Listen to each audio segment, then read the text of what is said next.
একটা সংস্কারও হবে এবং নির্বাচনমুখী সংস্কার হবে এবং যাতে করে দ্রুত নির্বাচন হয়। সংস্কার এমন কিছু করা যাবে না যেটা ভবিষ্যতে জনগণের সরকারের করা উচিত বা তাদের হাতে ন্যস্ত হওয়া উচিত। আবার সংস্কারের কথা বলে কাল বিলম্ব করা যাবে না, কারণ নির্বাচনের ব্যাপারটাও এটাও জনগণের কাছে অত্যন্ত গুরুত্বপূর্ণ এবং গত 6 মাসে সরকার যেভাবে চলছে সেই জিনিসটাতেও মানুষের আস্থা আস্তে আস্তে হারিয়ে যাচ্ছে।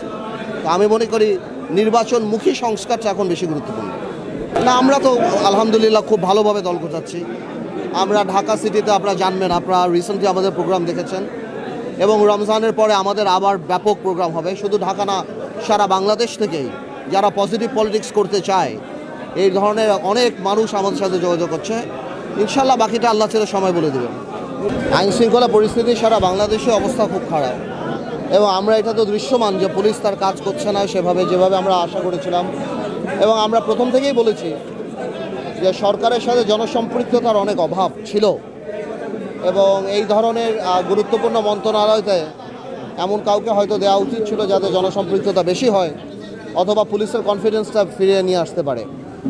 আমি গতকালকে শুনেছি আপনার উপদেষ্টার বক্তব্য, তবে এটাকে উড়িয়ে দিয়ে দেওয়া যায় না যে এখানে আওয়ামী লীগের বা বিগত যে সরকার তার যথেষ্ট পরিমাণ অবৈধ অর্থ আছে এবং দেশের একটা পরিস্থিতি খারাপ হলে পলিটিক্যাল বেনিফিট সেই সরকারই পাবে।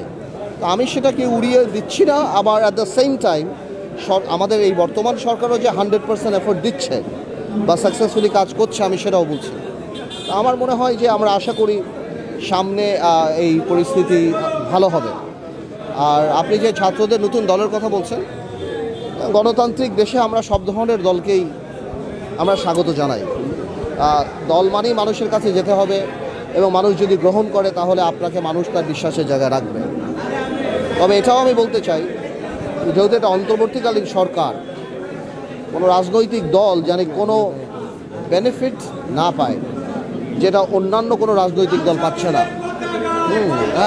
তো এই জিনিসগুলি মাথায় রাখতে হবে যে আমাদের সামনে যারা রাজনৈতিক দল নিয়ে আসছেন তারা যেন এই ধরনের কোনো অ্যাডভান্টেজ সরকারের কাছ থেকে না পায়, যাতে অন্য রাজনৈতিক দলগুলির জন্য সেটা ইনজাস্টিস হয়।